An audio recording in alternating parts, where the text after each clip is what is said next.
Okay, ladies and gentlemen, I believe we are at chapter 20 of the BFG. This one is called The Royal Breakfast. So Sophie and the BFG have just met the Queen of England and she has invited them to breakfast. And before the BFG accepted her invitation, he did check to make sure that Snozzcumbers would not be on the breakfast menu. So, the Royal Breakfast. There was a frantic scurry among the palace servants when orders were received from the Queen that a 24-foot giant must be seated with Her Majesty in the great ballroom within the next half hour. The butler, an imposing personage named Mr. Tibbs, was in supreme command of all the palace servants, and he did the best he could in the short time available. A man does not rise to become the Queen's butler unless he is gifted with extraordinary ingenuity, adaptability, versatility, dexterity, cunning, sophistication, sagacity, discretion, and a host of other talents that neither you nor I possess. Mr. Tibbs had them all. He was in the butler's pantry, sipping an early morning glass of light ale, when the orders reached him. In a split second, he had made the following calculations in his head. If a normal 6-foot man requires a 3-foot-high table to eat off of, a 24-foot giant will require a 12-foot-high table.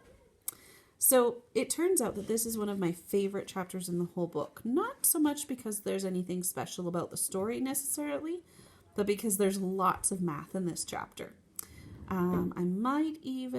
I'll see, I might try to get something uploaded for you guys so that you can figure out some of this math. But if a normal man is 6 feet tall and the giant is 24 feet tall, that means everything that a regular human needs, the giant needs one that's 4 times bigger.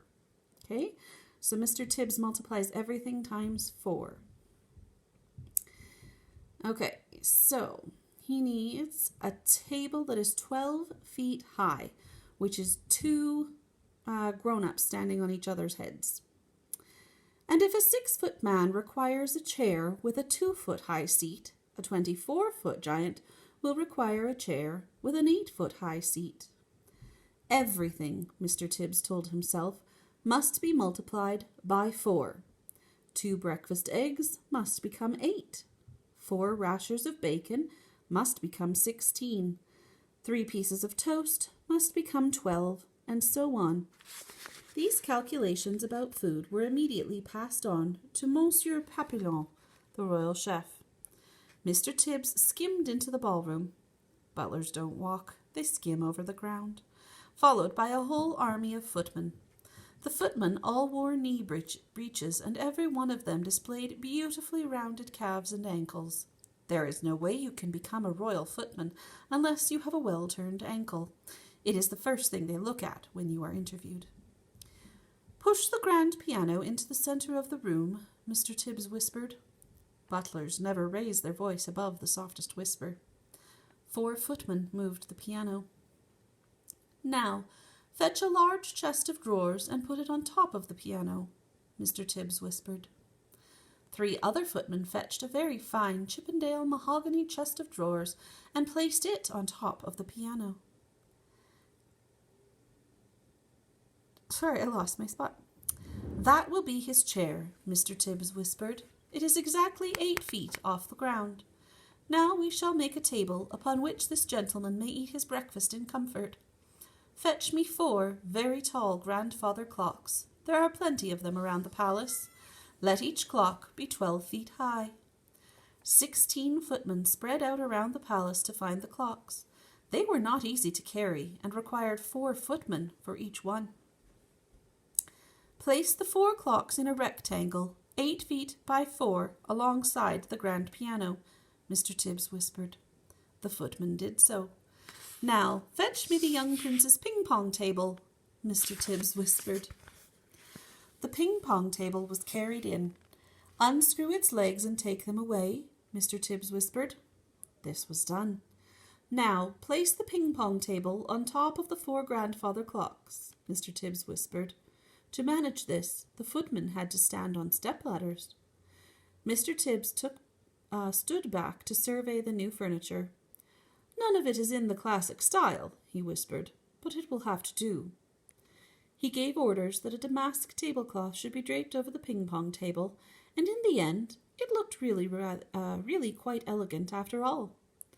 At this point, Mr. Tibbs was seen to hesitate. The footmen all stared at him aghast. Butlers never hesitate, not even when they are faced with the most impossible problems. It is their job to be totally decisive at all times. "Knives and forks and spoons," Mr. Tibbs was heard to mutter. "Our cutlery will be like little pins in his hands." But Mr. Tibbs didn't hesitate for long. "Tell the head gardener," he whispered, "that I require immediately a brand new unused garden fork and also a spade." So he means like a pitchfork and a shovel. "And for a knife we shall use the great sword hanging on the wall in the morning room. But clean the sword well first. It was last used to cut off the head of King Charles I, and there may still be a little dried blood on the blade." When all this had been accomplished, Mr. Tibbs stood near the centre of the ballroom, casting his expert butler's eye over the scene. Had he forgotten anything? He certainly had. What about a coffee cup for the large gentleman? "Fetch me," he whispered, "the biggest jug you can find in the kitchen." A splendid 1-gallon porcelain water jug was brought in and placed on the giant's table beside the garden fork and the garden spade and the great sword. So much for the giant. Mr. Tibbs then had the footman move a small, delicate table and 2 chairs alongside the giant's table. This was for the Queen and for Sophie. The fact that the giant's table and chair towered far above the smaller table simply could not be helped. All these arrangements were only just completed when the Queen, now fully dressed in a trim skirt and cashmere cardigan, entered the ballroom, holding Sophie by the hand.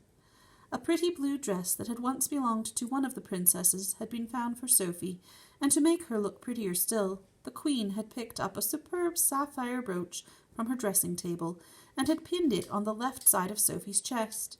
The big friendly giant followed behind them, but he had an awful job getting through the door. He had to squeeze himself through on his hands and knees, with 2 footmen pushing from behind and 2 pulling from the front. But he got through in the end. He had removed his black cloak and got rid of his trumpet, and was now wearing his ordinary, simple clothes. As he walked across the ballroom, he had to stoop quite a lot to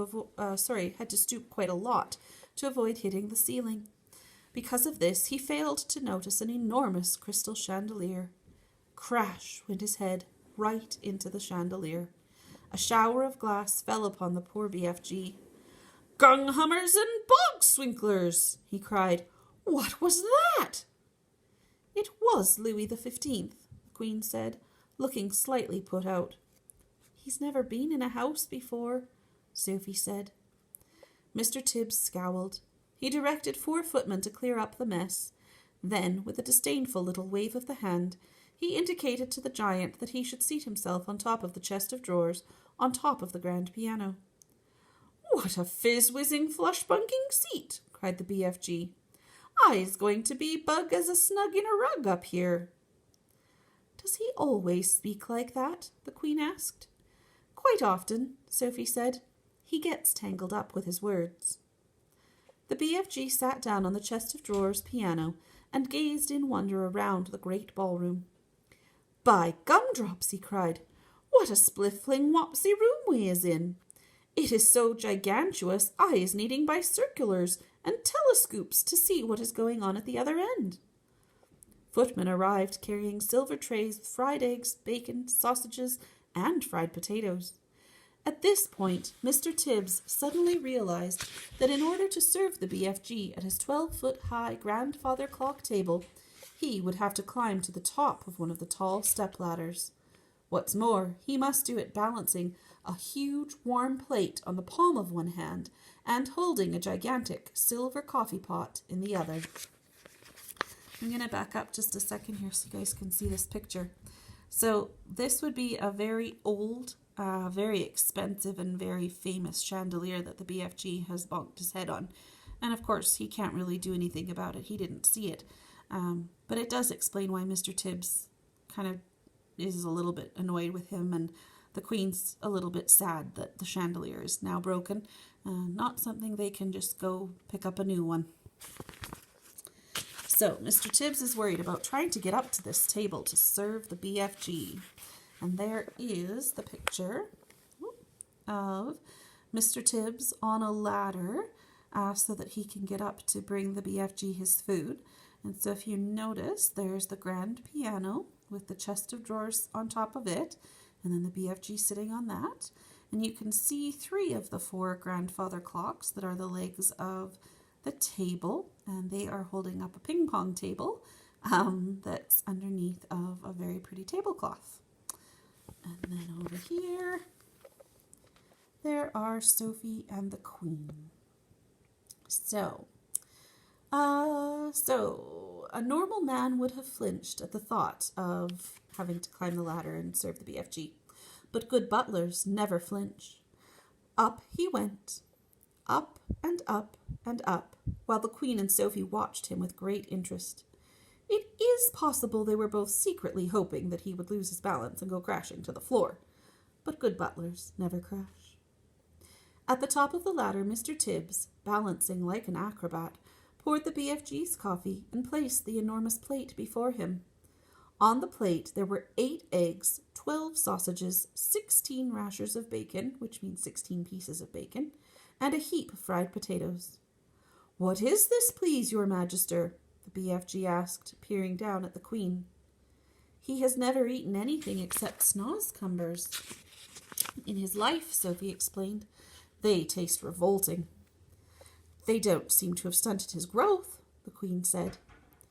The BFG grabbed the garden spade and scooped up all the eggs, sausages, bacon, and potatoes in one go and shoveled them into his enormous mouth. "By goggles!" he cried. "This stuff is making snozzcumbers taste like swatchwallop." The Queen glanced up, frowning. Mr. Tibbs looked down at his toes, and his lips moved in a silent prayer. "That was only one titchy little bite," the BFG said. "Is you having any more of this delunctious grubble in your cupboard, Magister?" "Tibbs," the Queen said, showing true regal hospitality, "fetch the gentleman another dozen fried eggs and a dozen sausages." Mr. Tibbs swam out of the room, muttering unspeakable words to himself and wiping his brow with a white handkerchief. The BFG lifted the huge jug. Do you remember what was in it? It was coffee. Lifted the huge jug and took a swallow. "Ouch!" he cried, blowing a mouthful across the ballroom. "Please, what is this horrible pig swill I is drinking, Magister?" "It's coffee," the Queen told him, "freshly roasted." "It's filthsome!" the BFG cried out. "Where is the frobscottle?" "The what?" the Queen asked. "Delumptious frizzy frobscottle," the BFG answered. "Everyone must be drinking frobscottle with breakfast, Magister. Then we can all be whiz-popping happily together afterwards." Oh dear. "What does he mean?" the Queen said, frowning at Sophie. "What is whiz-popping?" Sophie kept a very straight face. "BFG," she said, "there is no frobscottle here, and whiz-popping is strictly forbidden." "What?" cried the BFG. "No frobscottle? No whiz-popping? No glumptious music? No boom, boom, boom?" "Absolutely not," Sophie told him firmly. "If he wants to sing, please don't stop him," the Queen said. "He doesn't want to sing," Sophie said. "He said he wants to make music," the Queen went on.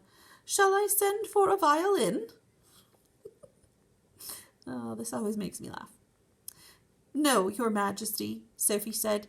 "He's only joking." A sly little smile crossed the BFG's face. "Listen," he said, peering down at Sophie. "If they isn't having any frobscottle here in the palace, I can still go whiz-popping perfectly well without it if I is trying hard enough." "No!" cried Sophie. "Don't! You're not to! I beg you!" "Music is very good for the digestion," the Queen said. "When I'm up in Scotland, they play the bagpipes outside the window while I'm eating. Do play something." "I has Her Magister's permission," cried the BFG. And all at once he let fly with a whiz-popper that sounded as though a bomb had exploded in the room. The Queen jumped. "Whoopee!" shouted the BFG. "That is better than baglepipes, is it not, Magister?" It took the Queen a few seconds to get over the shock. "I prefer the bagpipes," she said, but she couldn't stop herself from smiling. Okay, guys, try to imagine this. The Queen of England, she is like the most proper person in the whole world, and the giant has just farted in her ballroom.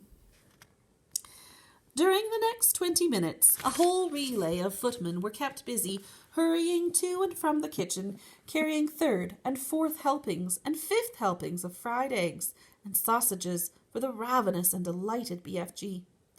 When the BFG had consumed his 72nd fried egg, Mr. Tibbs sidled up to the Queen. He bent low from the waist and whispered in her ear, "Chef sends his apologies, Your Magister, but he says he has no more eggs in the kitchen." "What's wrong with the hens?" the Queen said. "Nothing's wrong with the hens, Your Majesty," Mr. Tibbs whispered. "Then tell them to lay more," the Queen said. She looked up at the BFG. "Have some toast and marmalade while you're waiting," she said to him. "The toast is finished," Mr. Tibbs whispered, "and Chef says there is no more bread." "Tell him to bake more," the Queen said. While all this was going on, Sophie had been telling the Queen everything, absolutely everything about her visit to Giant Country. The Queen listened, appalled. When Sophie had finished, the Queen looked up at the BFG, who was sitting high above her. He was now eating a sponge cake. "Big friendly giant," she said. "Last night those man-eating brutes came to England. Can you remember where they went the night before?" The BFG put a whole round sponge cake into his mouth and chewed it slowly while he thought about this question. "Yes, Magister," he said. "I do think I is remembering they said they were going to the night, where they said they were going to the night before that last. They was galloping off to Sweden for the Sweden sour taste." "Fetch me a telephone," the Queen commanded. Mr. Tibbs placed the instrument on the table. The Queen lifted the receiver. "Get me the King of Sweden," she said. "Good morning," the Queen said. "Is everything all right in Sweden?" "Everything is terrible," the King of Sweden answered. "There is panic in the capital. 2 nights ago, 26 of my loyal subjects disappeared. My whole country is in a panic." "Your 26 loyal subjects were all eaten by giants," the Queen said. "Apparently they like the taste of Swedes." "Why do they like the taste of Swedes?" the King asked. "Because the Swedes of Sweden have a sweet and sour taste. So says the BFG, the Queen said. "I don't know what you're talking about," the King said, growing testy. "It's hardly a joking matter when one's loyal subjects are being eaten like popcorn." "They've eaten mine as well," the Queen said. "Who's they, for heaven's sake?" the King asked. "Giants," the Queen said. "Look here," the King said. "Are you feeling all right?" "It's been a rough morning," the Queen said. "First I had a horrid nightmare, then the maid dropped my breakfast, and now I've got a giant on the piano." "You need a doctor, quick!" cried the King. "I'll be all right," the Queen said. "I must go now. Thanks for your help." She replaced the receiver. Can you imagine being the king of a country and getting a phone call like that? The Queen telling you that your people have been eaten by giants and now there's a giant sitting on your piano? I think it's probably logical that he called her crazy. "Your BFG is right," the Queen said to Sophie. "Those 9 man-eating brutes did go to Sweden." "It's horrible," Sophie said. "Please stop them, Your Majesty." "I'd like to make one more check before I call out the troops," the Queen said. Once more she looked up at the BFG. He was eating donuts now, popping them into his mouth 10 at a time, like peas. "Think hard, BFG," she said. "Where did those horrid giants say they were galloping off to 3 nights ago?" The BFG thought long and hard. "Ho-ho!" he cried at last. "Yes, I is remembering." "Where?" asked the Queen. One was off to Baghdad, the BFG said. As they is galloping past my cave, Flesh Lump Eater is waving his arms and shouting at me. I is off to Baghdad, and I is going to Baghdad, and Mum and every one of their 10 children as well. Once more the Queen lifted the receiver. Get me the Lord Mayor of Baghdad, she said. If they don't have a Lord Mayor, get me the next best thing. In 5 seconds a voice was on the line. Here is the Sultan of Baghdad speaking, the voice said. Listen, Sultan, the Queen said. Did anything unpleasant happen in your city 3 nights ago? Every night unpleasant things are happening in Baghdad, the Sultan said. We are chopping off people's heads like you are chopping parsley. I've never chopped parsley in my life, the Queen said. I want to know if anyone has disappeared recently in Baghdad. Only my uncle, Caliph Harun al-Rashid, the Sultan said. He disappeared from his bed 3 nights ago, together with his wife and their 10 children. There you is, cried the BFG, whose wonderful ears enabled him to hear what the Sultan was saying to the Queen on the telephone. Flesh Lump Eater did that one. He went off to Baghdad, and Mum and all the little kiddles. The Queen replaced the receiver. That proves it, she said, looking up at the BFG. Your story is apparently quite true. Summon the head of the army and the head of the Air Force immediately. All right, ladies and gentlemen, we have finished chapter 20. You should now be able to answer all of the questions in question set number 6. And it sounds like the Queen is on board to help Sophie and the BFG. She believes their story. I wonder what she's going to do to help them out. You'll have to wait a little while longer to find out.